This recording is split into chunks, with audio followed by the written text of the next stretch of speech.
مرا کومانیجا همه در پیش دوم سنت کویو کوشینکای میگن فهمیدی آخه من مردکم من بالاوزم نیستم من همین اوتایت را گفتم که من دختر تا میگیرم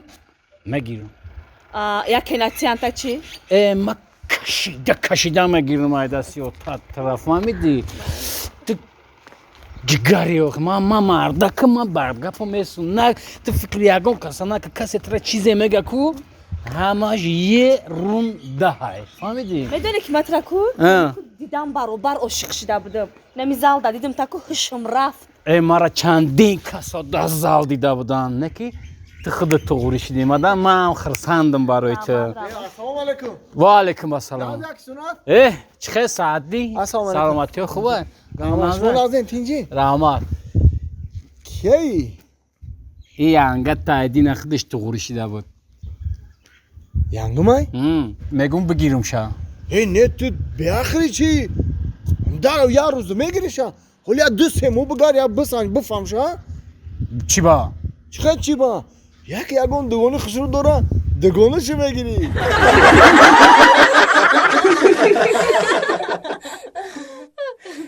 گل میگذرد موسم گل میگذرد ما شیشته و کاروان زی پل میگذرد امسال گذرد سال دیگر باز آید تا سال دیگر عمری جوان میگذرد سعدی جان سلام تا علیکم سال دیگر عمری جوان میگذرد السلام علیکم چه خیلی جان سلامتی خوب نه زندگی خوب چو کنید قواخو انداخته گیرنگ متفیلمی بولتواره نصرانیان نسته چوزی خیلی سعدی جان نصرانی آخه نصرانی هم ایسوبی به پولی نیست آخی پول نیست همین سال 2021 تا همه آخری شب به کار بودن دیگه هم خیلی به پولی چی خیلی آخی خیلی زیر نشم همش مگذره گوش کسونه جان اینه ما تده پل میتم تده برای همه ها همه سوپرمارکت چی بگی؟ یا تربوز بگی بیا همینجور بکفونیم قطعی نون مایده کرده دیلی کرده بزنیم بدا یک چرا پرسیم سعدی جان همین تو هم همراه ما اوری بکوری هم پولا را اگه جو میوی تو من فقط میبینیم و دست پولی صبح کده رفته سی بکوری آدم نخوده که پول داشته باشه و وای داشته باشه سونه جان کتاب خوندن در کار فهمیدی؟ کتاب خوندن در کار راستی گپ همین زنم بزرگ روی میکنه میگه برا مثلا 10 کیلو کارتشکه بگی بیو فهمیدی؟ اما میرم 5 کیلو کارتشکه بگیرم 5 کیلو دیگهش کیس پولش در کیسم نه یا که گوشت یا که دیخل اگر بگو که 10 کیلو گوشت بگی ما 7 کیلو گوشت میگیرم پولی 3 کیلوش میمونه دیگه نه کیف کردم و دیخره میگردم رویش همی زن خود رفته اینه کی سعدی جان من آخی گوش کن تم برم خیلی که هم خیلی کنم بخوای پول دارشی با نمیخوام اگه انا برا وقتی که یانگه تر پروداکت روی کار مثال مای چایده ده بگی مثال اینم خیلی کرانگی ما میشی مرا روی کداگی همی اوزی مرا کی برا کارتشکا و پیاز گوشت هم خیلی بگی بیو برام اگه هم خیلی کی نیم کم بیارم 5 کیلو کارتشکا گفت 2.5 کیلو کارتشکا 6 کیلو پیاز گفت 3 کیلو خیلی پیاز ارزون های هم 5 کیلو میگیره 1 کیلوش خیلی کسیم میزنم رحمت سعدی جان تربوز عیوسو میگیرم میارم تا بشوا نه نه نه نه نه نه نه نه نه نه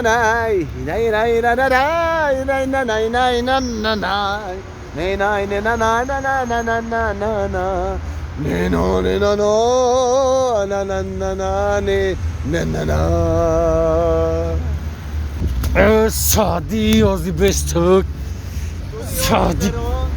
دنیا گذران و کاری دنیا گذران خوش پیر شوی چه سعدی؟ ای یار جوان ای رحمت سنا جان سوزی نازی ای بچه شو کن ای بیا موقتی همی سویتی دوداگی تی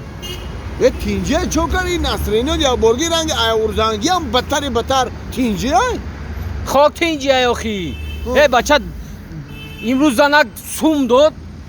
پول داد گو برگو کارتشکا و پیاز بخار من رفتم همی رنگ همی خودت باری خرید کنی خیلی کارتشکا و گوشت و پیاز بسیاری بود اگه من گفتم پول کار میکنم رفتم کارتشکا را 10 کیلو گفت 7 کیلو گرفتم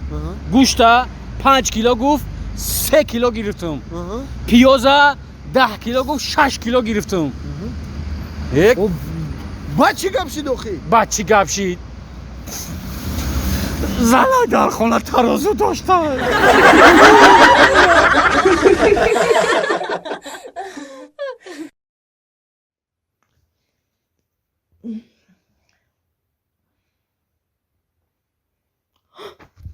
ساعت چند شد؟ واه ساعت 11 روز شده کو هیچ که بدارم نکده ساعت 8 اگزامین داشتم اخی دیر کردم اینا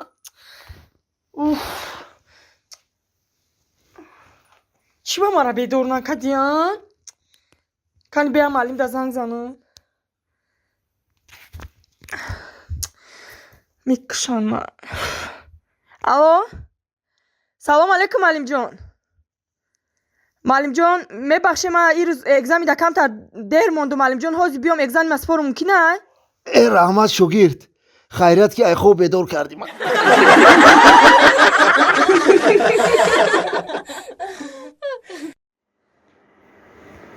ای وای ای مردک مرشینی دیگه همتری اخی خیلی بخیزم با راست بیستم رقص کنم اگه نه. خونه خالم اینا اومدین ای مشابره سلام علیکم اخی کی اومده؟ خالم کتی کلینش کی اومده؟ ای کی میکی همی جدنه خیلی برای اگون دسترخونه اگون چه کدنشون بگی؟ وز من میوم دسترخوانی خالی هیچی نیست در خونه چرا برام بمانمشون انا میکرتای 10,000 را نمیگیری تو حوزی مهمونو تا میگذروندی زنک ای مردک بخی شرمندم نکنی با ما در همه اولادان گفتگیم که شوی ما به صدقه خونه نمیدرویا بخی اگه اونجورا اگه اونسم قرض بگی اگه اون چی بگی بیا بخی مردک شرمندم ای در همه اولادات صدقه تر زنک با برام قرض کنم اگه اونجا ای بوغا که همین هرچی همین لیفت هم هسته در هم میروی در هم میفروی ولی اگر همین لیفت کار نکنه داری 14 اتاج برو برو گفته همینجا سوزی تو اینجا نه پیش خود رفته رحمت سلامتیت خوبه نازه اینجا همین راست میگم یک خدمت میکردی همسایه همین خونه همسایه مهمون اومده بیای مهمون برای مهمون او هیچ کم بگی مهمونون بیا خونده بشینیم چای کمک کردم ای نه که راست میگم من گفتم که همین یک سبسم قرض میدادم مهمونو در اون چی میخریدم 100 تومن؟ نه ندارم 100 تومن ندارم همسایه